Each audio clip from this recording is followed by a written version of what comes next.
Hey guys, Tara here. Here it is, start of UniONE Season 2.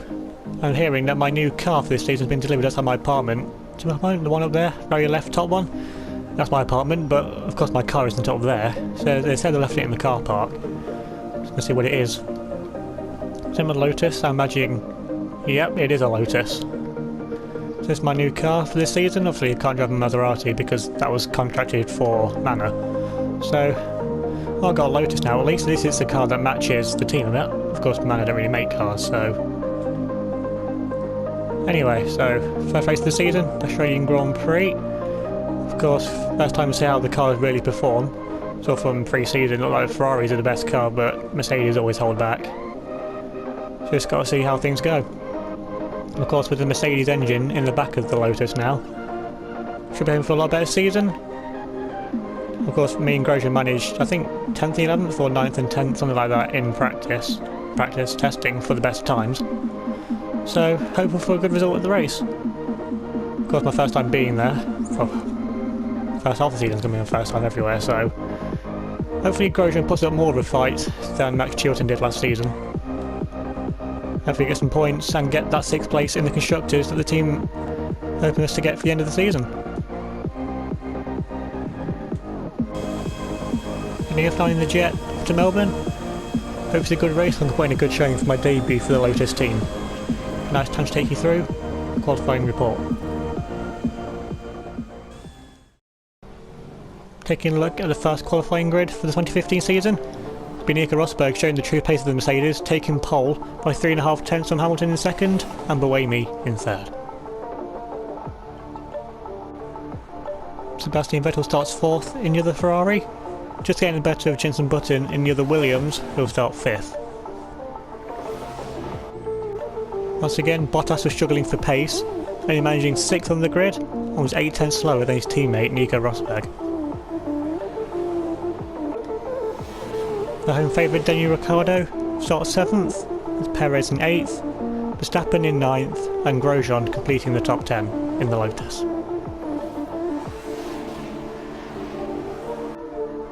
Daniel Kvyat just misses out on a place in Q3 and he'll start from 11th, with Nico Hülkenberg starting 12th.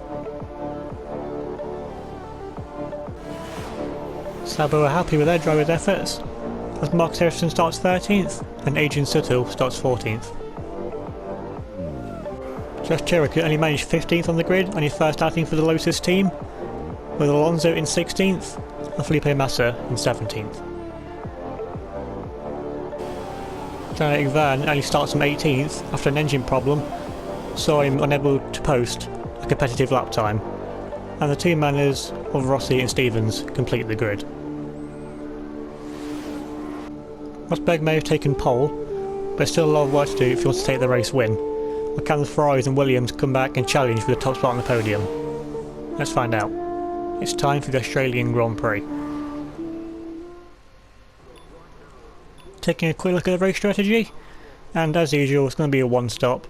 Starting on the option tyres.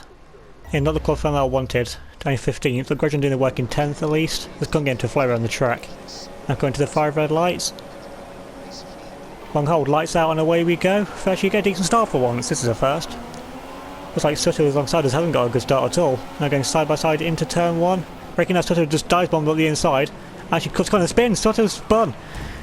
Oh, just now managed to avoid him there. Now Ericsson's got past us, now Sutil. Going to fall way down the order now. We've got Alonso up into 13th. We're all one position into 14th.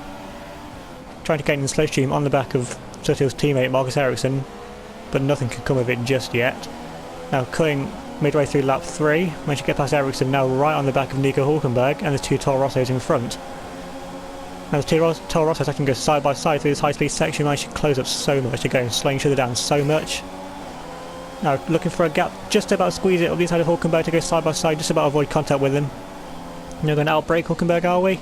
The two Toro Rossos still going side by side, looking for we're still going side by side with Hülkenberg. So Verstappen is just going to edge ahead of Kvyat for the time being. We're still going side by side with Hülkenberg, managed to squeeze him out, and now Kvyat down to the back of the side of Verstappen. Managed to get alongside Verstappen now. As Rosberg sets fast left the Grand Prix, but Verstappen just gets it back down the inside, and we just run wide with the lack of downforce on this Lotus. to make a bit of contact there with Hulkenberg, now gaining in the DRS on the back of Verstappen. Hulkenberg gaining us, going to go 3 wide into turn 1. Verstappen does well to see us coming there. Hulkenberg cuts the corner, has to back out of it. And now we remote into 11th. Alonso gets past Hulkenberg, and now we're getting side by side with Verstappen. As you can dive it up the inside, coming into the braking zone, hard braking, we actually out-brake ourselves. Now Verstappen's going to get it back up our inside. We're going to get side by side, Verstappen runs out wide, and now we finally get him, and now we're up into 10th position. That was pretty crazy half a lap there. Now coming up onto the end of lap 5, start of lap 6, a lot of the top cars now coming to the pits, and now we're up into 2nd.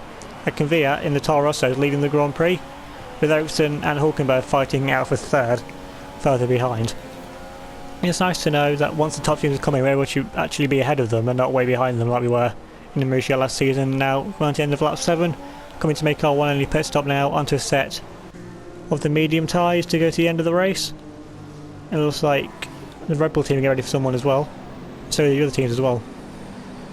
Only a good stop here. Thankfully there's no one else in the pit lane for us to get held up by. So yeah, Verstappen, was that Kvyat comes in as well.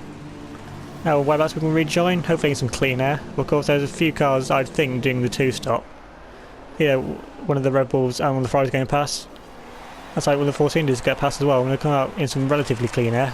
Taking a look at a replay of our teammate Roman Grosjean. Just slams into the side of one of the BMWs coming out of the pit lane. Grosjean must know to leave the space, coming out inside line. That's where the cars have always come out of there, so now Grosjean's lost half of his front wing. I'm sure he's going to pit for repairs for a new front wing. Now coming on to lap 9, we've got Verstappen on soft tyres coming over inside. Actually got it up the inside. We're going to try and hold it right the outside. Oh yes we do, get the traction on the outside. If Verstappen there on the soft tyre, so Verstappen doing the 2-stop in this race. Interesting decision there from the Toro Rosso. And now looking at a replay of Valtteri Bottas coming up behind the 2 Manners, and the Manners going to stop out. They're going to go 3 wide into the chicane. What? 3 wide. Now Bottas just completely goes off of the track and keeps the positions. Now look at the 2 Manners going side by side to block off the 2 BMW Williams behind. Great tactics there from the Manners, but Bottas is completely going off the track, making a legal overtake of both of them, and isn't showing any sign of giving back those 2 positions. Now cutting on to the end of lap 13, start of lap 14, fortunately not much happened, but now we've got Vern looking up our inside into turn 1, trying to make the same move that Verstappen tried. Once again we're just able to hold it around the outside line, they just haven't got the traction on the inside for Vern to be able to keep the move. Now coming on to the final lap of the race, we've got Vern behind us coming side by side, and we've got one of the Williams of Button behind as well. Now we're on the inside this time. Vern actually runs out wide, which gives Button the opportunity to come up right behind us, and Button just goes straight past the Toro Rosso Vern. And now we know how monstrous that BMW is in a straight line. Now Button's power straight past us, but actually locks up slightly, goes a bit hesitant into the corner. Now we're able to slip it back up the inside. Now going side by side with Button. Now hold it around the outside, yes we are, just about hold it. Now we're back up into 4th position for the time being. But can we hold this for the rest of the lap? And now coming up to the high speed chicane, it's really going to be Button's last chance to try and make an overtake on us. And he pulls out of the slipstream, coming alongside, coming into chicane. And Button actually basically just runs out completely wide, and now Vern moves back up into 4th position. We just about kept it for 4th so far. And now Lewis Hamilton's going to cross the line to win the Australian Grand Prix on his debut for Ferrari. And I bet he's going to be very happy with his move to join the Scuderia. Now coming up to the line now, we're in 4th, but Vern gaining in the slipstream. Can he get us for the line? No, I think we're just going to about hold on to 4th position for the time. And just keep it in 4th position. Great start for the season. Taking a look at the race results. And Lewis Hamilton on his debut for Ferrari take the win by 8.5 seconds from his ex-teammate Nico Rosberg, who finished 2nd, and Daniel Kvyat rounded off the podium for Toro Rosso in 3rd. We just held on to 4th from Vern, with Vern finishing 5th. The 2 BMW Williams of Button and Buemi finishing 6th and 7th, Bottas finishing down in 8th, with Vettel in 9th, and those 4 all doing the 2-stop, and Rosberg as well. Pretty much has shown that the 2-stop doesn't work, he just can't gain enough time back over the short distance. So you've got really got to look after your tyres, but with the high tyre wear this season, it's a balance between how much you use the loud pedal and how much you save your tyres to go through the 1-stop. Nico Hulkenberg completed the top 10, for Alonso in 11th, and Sutil, despite facing the wrong way in turn 1, finishes in 12th.